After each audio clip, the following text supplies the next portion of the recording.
Hello aspirants, welcome back to the channel. तो RRB NTPC का हमारा एग्ज़ाम कल यानी 27 मार्च को हमारा ख़त्म हो चुका है। और एग्ज़ाम से निकलने के बाद सबके मन में एक ही सवाल होता है कि जैसे एग्ज़ाम सेंटर से निकले कि इसकी आंसर की कब आएगी और आंसर की के बाद रिज़ल्ट कब आएगा और फिर हमारा CBT 2 जो होगा उसके लिए हमें कितना समय मिलेगा। तो इसके लिए हम इस वीडियो में बिल्कुल डिटेल में बात करेंगे। मैं कुछ फैक्ट के बेस पे बात करूंगा या फिर कुछ मैंने एक बेस तैयार किया, उसके बेस पे हम देखेंगे कि आंसर की कब तक आ सकती है और रिजल्ट डेट हमारी कब तक हो सकती है और उसके बाद हमें CBT 2 के लिए कितना टाइम मिलेगा।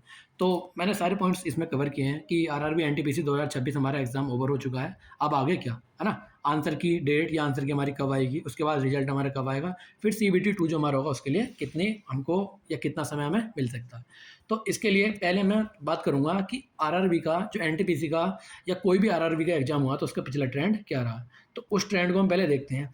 अब जैसे कि मैंने CGL और एनटीपीसी CBT 1 मैंने क्वालिफाई किया था, तो मुझे पता है स्टूडेंट इस फेज़ से निकलता ही है और इस फेज़ में उसको काफ़ी ज़्यादा क्यूरोसिटी भी होती है कि मुझे जल्दी से जल्दी पता चल जाए कि आंसर की आई है और फिर मेरे इतने नंबर बने हैं, फिर मैं उस हिसाब से अपना CBT पर जो हमारा 2 होने वाला उसकी तैयारी मैं कर पाऊँ। लेकिन उससे पहले मैं एक बात बताना चाहूँगा कि इस टाइम बहुत लोग जो है ना कट ऑफ बहुत ज़्यादा वीडियो देख रहे हैं। तो भाई तुम कैसे कट ऑफ प्रिडिक्ट कर सकते हो? अभी आंसर की रिलीज नहीं हुई ना, आपको ये पता लगा कौन सी शिफ्ट हार्ड थी कौन सी शिफ्ट जो है इजी थी। तो आप कैसे तो नॉर्मलाइजेशन कर दोगे, फिर कैसे इतने जोन्स की कट ऑफ प्रिडिक्ट कर दोगे? तो जो कट ऑफ वाली इस टाइम वीडियो बननी है वो बिल्कुल बेबुनियाद वीडियो है, तो उन्हें देखने में अपना टाइम वेस्ट बिल्कुल ना करें, है ना। तो चलो हम टाइम वेस्ट हम भी नहीं करते हैं और सीधा हम बढ़ते हैं वीडियो की तरफ। तो दो मैंने इसका नाम रखा सबसे पहले था हिस्टोरिकल टाइमलाइन। जो हमारी आरआरबी की जो टाइमलाइन रही है अब तक की, एग्ज़ाम होने के बाद कितने दिन में हमारी आंसर की आ गई है या कितने दिन में जो हमारा रिजल्ट आ गया, फिर उसके बाद जो अगर किसी भी फेज़ का जो CBT 2 है या जिस भी एग्ज़ाम का, तो वो कितने दिन में करा लिया गया। तो वीडियो को ज़्यादा लंबा ना करते हुए सीधे पढ़ते हैं पॉइंट की तरफ। तो हमारा सबसे पहले जो आरआरबी एनटीपीसी के मैंने ये अभी तक का जो 2015 में हुआ था, फिर 2019 में हुआ था, फिर 2024 में ग्रेजुएट वाला हुआ था, फिर एक 2024 में अंडर ग्रेजुएट वाला। तो ये 2024 की वैकेंसी है, लेकिन एग्ज़ाम हमारा ये 25 में हुआ था। तो ये आप बिल्कुल इसे क्लियरली दिमाग में रखेंगे, एग्ज़ाम 25 में कंडक्ट हुआ था। तो 2015 में हमारा था, तो उसमें कोई भी ग्रेजुएट और अंडर ग्रेजुएट ये बिल्कुल अलग अलग नहीं हुआ था, ये कंबाइंड था। तो इसमें बात करते हैं जो CBT 1 हमारा एंड हो गया था वो 3 मई को एंड हो गया था, है ना। 3 मई को एंड हुआ 2016 को। उसके बाद इसकी आंसर की आ गई थी 12 अगस्त को। तो इसमें अप्रोक्स ही हमारे टाइम लगा था अप्रोक्स कितना, 3 महीने।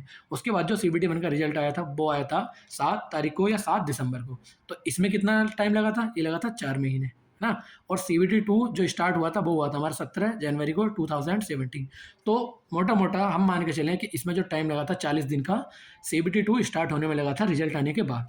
आप यहाँ से देख सकते हैं कि आंसर की आने में टाइम लगा 3 महीने और उसके बाद मतलब रिजल्ट आने में टाइम लगा 4 महीने, और जो CBT 2 करा लिया था वो करा लिया था इन्होंने 40 दिन में। आप ये जो CBT 2 के एग्जाम की डेज लिखे हैं ना यहाँ पे, इन पे बिल्कुल फोकस बनाए रखिए कितना कितना टाइम हमें यहाँ पे गैप मिला है या कितना कितना टाइम हमें एनटीपीसी ने या कोई भी रेलवे का एग्जाम हुआ तो रेलवे बोर्ड ने में कितना टाइम दिया। उसके बाद 2019 में ये पेपर हुआ। 2019 के बाद हमारा 31 जुलाई को एग्ज़ाम खत्म हो गया था। उसके बाद 16 अगस्त को हमारा ये आंसर की आ गई थी। इसमें आंसर की कितने दिन में आई, 16 दिन में, है ना। और उसके बाद 14 जनवरी को हमारा CBT 1 का रिजल्ट आ गया था। रिजल्ट आने में लगे थे पूरे 5 महीने। उसके बाद मई या जून में हमारा CBT 2 स्टार्ट हो गया था और इसमें लगे थे 4 महीने, है ना। तो ये डिले किसकी वजह से हुआ था, ये डिले हुआ था प्रोटेस्ट की वजह से। यहाँ पर डिले हुआ, जो प्रोटेस्ट चल रहे थे, प्रोटेस्ट हुए थे हमारे 2019 में, उसकी वजह से ये डिले हुआ था हमारा। जो 40 दिन की जगह है हमारा जो CBT 2 हुआ था उसमें 4 महीने गए। उसके बाद चलो ये हो गया काफ़ी पुराना डेटा। लेकिन जब 2024 में या 2025 हम इसे कह सकते हैं, जब एनटीपीसी का एग्जाम हुआ, उस टाइम जो रेलवे चली थी वो चली थी वंदे भारत की एक्सप्रेस, वंदे भारत एक्सप्रेस की स्पीड से। अब देखो कैसे, 24 जनवरी को हमारा CBT 1 एंड हो गया। 1 जुलाई को आंसर की आ गई थी, कितने दिन लगे, 7 दिन, 7 दिन लगे।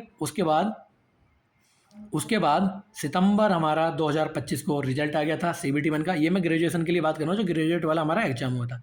उसके बाद गैप मिला था कितना रिजल्ट आने में, कितना 2.5 या जिसको हम 2.5 महीने भी कह सकते हैं, 2.5 महीने का हमें गैप मिला था रिजल्ट आने के लिए। और रिजल्ट के बाद जैसे ही सितंबर में रिजल्ट आया तो हमारा 30 अक्टूबर को CBT 2 स्टार्ट हो गए थे। तो कितने मिले, अप्रोक्सीमेटली 30 से 40 दिन। ये डेटा दिमाग में लेके चलो कि लगभग लगभग 30 से 40 दिन का हमें टाइम मिले जा रहा। उसके बाद बात करते हैं जो हमारा अंडर ग्रेजुएट जो एग्जाम था 12th लेवल का, वो कब हुआ था। वो हुआ था हमारा 9 सितंबर को, और उसके बाद जो इसकी आंसर की रिलीज हो गई थी, मतलब 9 सितंबर को हमारा खत्म हो गया था और आंसर की रिलीज हुई थी हमारी 15 सितंबर को। तो दिन कितने लगे? 6 दिन। सीबीटी 1 का जो हमारा रिजल्ट आ गया था वो आ गया था नवंबर को। थोड़ा सा बैकग्राउंड की अगर नॉइज़ आ रही हो तो आप उसको जो है थोड़ा सा जो है इग्नोर कर सकते हैं, कर लेना थोड़ा इग्नोर। और उसके बाद जैसे रिजल्ट हमारा आया सीबीटी 1 का, जो हमें गैप मिला था रिजल्ट में, मतलब कितने दिन में रिजल्ट आ गया था, 2 महीने में हमारा रिजल्ट आ गया। और हमारा 20 दिसंबर को एग्जाम करा लिया गया था सीबीटी 2 का। ये कौन सा था? 12th लेवल वाला। इसमें भी कितने दिन मिले? 30 से 40 दिन। तो ओवरऑल हम देखते चलें कि हमको 40 दिन का मैक्सिमम टू मैक्सिमम गैप मिला है हर एग्ज़ाम में, है ना। अब ये तो हो गई एनटीपीसी की बात, लेकिन हमें बात भी इसी पे करनी थी। लेकिन मैंने कुछ और एग्ज़ाम के भी जो ट्रेंड थे पिछले 2024 या 25 में हुए थे, उनको भी यहाँ पे अटैच किया है हमने। उसके बाद जो हमारा आरआरबी एएलपी का जो एग्ज़ाम हुआ है हमारा, जो अभी ही बिल्कुल कंडक्ट हुआ था, वो एग्ज़ाम 11 मार्च को हो गया था, जिसका री एग्ज़ाम हुआ था।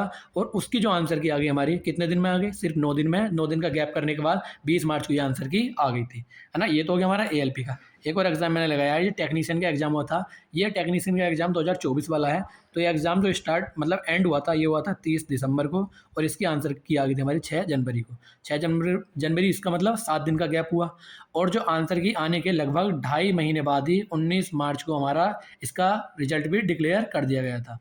रिजल्ट डिक्लेयर कर दिया, कितने दिन लगे? सिर्फ 2.5 महीने। तो 2.5 महीने हमारे अप्रोक्सीमेटली लगते जा रहे हैं रिजल्ट में, और उसके बाद 30 से 40 दिन मिलते हैं हमारे सीबीटी 2 के लिए। बिल्कुल माइंड में ये ना पूरा ट्रेंड बस चलते रहने दो माइंड में। उसके बाद अब हम बात करते हैं एक्सपेक्टेड डेट जो रहने वाली है हमारी, जो रहेंगी कौन सी? एक्सपेक्टेड डेट जो होने वाली है हमारी, जो हमारा अभी हाल फिलहाल में एग्जाम खत्म हुआ है। तो सीधा देखते हैं एक्सपेक्टेड डेट हमारी क्या रहने वाली है। तो जो पिछला सारी चीज़ें हुई हैं उसी के आधार पे, उसी ट्रेंड के आधार पे मैंने ये सारी डेट जो है कंक्लूड की है। हमारा जो एग्ज़ाम फिनिश हुआ है वो हुआ 27 मार्च को, है ना। 27 मार्च को एग्जाम हमारा खत्म हो गया, ऑफिशियली खत्म। उसके बाद जो आंसर की हमारी आ सकती है, पिछले ट्रेंड को देखते हुए जो 6 या 7 दिन का गैप रहा है, उसी को देखते हुए मैंने बताया कि 2 से 4 अप्रैल के बीच आपकी आंसर की आ सकती है ना। कोई भी ऑफिशियल डेट अनाउंस नहीं हुई है, बस ये जस्ट क्या है, एजम्पशन है। और जहाँ तक रेलवे जिस हिसाब से काम कर रहा है, इस तारीख को आपकी आंसर की जरूरी आ जाएगी। 2 तारीख से लेकर 4 तारीख के बीच कभी भी आ सकती है। और जो सीबीटी 1 का हमारा रिजल्ट आ सकता है, वो कब तक आ सकता है? वो आ सकता है मिड जून में, यानी कि आंसर के आने के 2 से 2.5 महीने के बाद ही आपका मिड जून में आपका रिजल्ट आ सकता है। और जो सीबीटी 2 है वो स्टार्ट कब हो सकता है? जून, मतलब जुलाई के लास्ट वीक में, या फिर अगस्त बिल्कुल शुरू वीक में हमारा स्टार्ट हो सकता है। क्या? सीबीटी 2। तो कितने हमारे पास दिन मिलेंगे? 30 से 40 दिन। अभी से अगर हम मान के चलें 6 या 7 दिन में आंसर की आती है, उसके बाद 2 या 2.5 महीने ये हैं, है ना। अगर 2 इनको ले लेते हैं या 2.5 इनको मान लेते हैं और 40 दिन इनको मान लेते हैं, तो कितने हो गए? 4 महीने। ये तो 4 महीने अप्रोक्सीमेटली हमको मिलने वाले हैं सीबीटी 2 के लिए।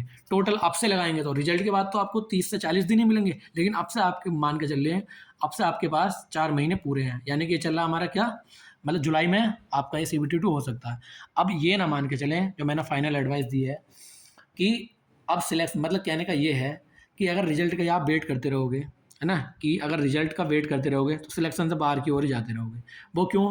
अब आप पहले वेट करोगे, देखो एग्ज़ाम आपने दिया है, आपको पता है कि शिफ्ट आपने पढ़ाई की है, तो शिफ्ट आपकी हार्ड थी, तो परसेंटाइल अगर आपकी अच्छी है, cut off zone wise differ करेगी, या आपको पता है जरूर करेगी, है ना। जीके और जो लास्ट की शिफ्टें थी वो तो हर बच्चे ने बताया कि इतनी ज़्यादा हार्ड थी कि उसमें अगर किसी के 60 to 65 नंबर भी बने तो वो भी बिल्कुल क्वालिफाई करेगा, है ना। तो आप रिजल्ट का वेट ना करिए, आपकी तैयारी की हुई कभी विफल नहीं जाएगी। मान लो आपका ये वाला एग्ज़ाम था, आपने तैयारी की, 1% चांस भी आपका नहीं होता है, तो अभी 12th वाला आ रहा, आपका वो भी एग्ज़ाम होगा, या फिर एसएससी के नोटिफिकेशन आने वाले हैं, आप उसके भी एग्ज़ाम में किसी ना किसी एग्ज़ाम को दोगे। तो तैयारी में बिल्कुल भी ढील नहीं डालनी है, तैयारी बिल्कुल करते रहो, है ना। सीबीटी 2 आएगा, आराम से देना, बिल्कुल तैयारी करते रहोगे तो तैयारी नुकसान तो देगी नहीं। तो बस रिजल्ट का वेट ना करो, और ये कट ऑफ बट ऑफ वगैरह वाली वीडियो देखना बंद करो। बिना आंसर की कोई कैसे कट ऑफ प्रिडिक्ट कर देगा?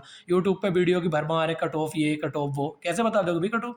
पहले आंसर की तो आने दो, उससे पता चलेगा कौन सी शिफ्ट कैसी है। उसके बाद अगर प्रिडिक्ट करते हुए हो तब भी कोई लॉजिक समझ में आता है, लेकिन बिना आंसर के देखे कैसे प्रिडिक्ट कर सकते हो, है ना। और उससे एक और मैं एडवाइस देना चाहूँगा बड़े भाई की तरह, है ना। ये बहुत ज़्यादा क्रूशल टाइम है। अगले महीने, जहाँ तक अगले महीने जो लास्ट होगा, ये पूरा पूरा यहाँ से 1 महीने मान सकते हैं, उस टाइम हमारा ये 12th वाला एग्ज़ाम शुरू हो जाएगा एनटीपीसी का, और आईपीएल स्टार्ट हो चुका है। तो मेरे भाई देखो, आईपीएल चलता रहेगा, हर साल होगा। ये वाला टाइम 2026 इतना क्रूशियल है, इसमें जितनी जॉब्स आ रही हैं ना, बड़ा मुश्किल है अगर किसी भी साल में इतनी जॉब्स आपको देखने को मिले। तो आईपीएल अगर ज़्यादा ही मन है, हाईलाइट देख लो, या थोड़ा बहुत कभी देखा पूरा मैच देखने की कोई ज़रूरत नहीं है। डिस्ट्रैक्शन से जितना बच सको, बड़े भाई के होते मैं ये सलाह देना आपको मतलब मैंने ज़रूरी समझा तो मैंने ये सलाह दे दी। डिस्ट्रैक्शन जितना कम हो सकता है अवॉइड करो। ये 2026 है, इसी में नौकरी लेके और अपना ये झमेले से कॉम्पिटिटिव एग्ज़ाम के बिल्कुल ख़त्म करो इसको, अपने घर वालों को भी सुखी रखो, है ना? उनको खुश करो। आईपीएल होते रहेंगे हर साल, आपको इनसे या हमें क्या मिलेगा इससे, है ना? तो आप मेरी इस सलाह को मानें, मैंने आपको सारी डेट्स वगैरह बता दी हैं और थोड़ी-सी आपको सलाह भी दी है। चलिए, अगर आपको ये हमारी दी हुई जानकारी पसंद आई तो हमारे आप चैनल को सब्सक्राइब कर सकते हैं। ऐसे ही मैं जो है अभी कुछ और वीडियो प्लान कर रहा हूँ, जो हमारी सीबीटी 2 होगा उसके लिए तो बेनिफिशियल होंगी, लेकिन जो हमारा 12th वाला एग्ज़ाम होगा ना, उसके लिए मैं बहुत कुछ प्लान कर रहा हूँ। सारा डेटा मेरे पास है, जो भी एनटीपीसी का हुआ, ग्रेजुएट वाला हुआ, लेकिन मैं वेट कर रहा हूँ आंसर की का। आंसर की एक बार आए तो हम बहुत कुछ अच्छा करने वाले हैं ना। तब तक के लिए आप हमारे चैनल को सब्सक्राइब कर सकते हैं, वीडियो को लाइक कर सकते हैं। आपको जानकारी पसंद आ रही है तो अपने दोस्तों के साथ शेयर कर सकते हैं। चलो, तब तक के लिए मिलते हैं अगली वीडियो में। धन्यवाद।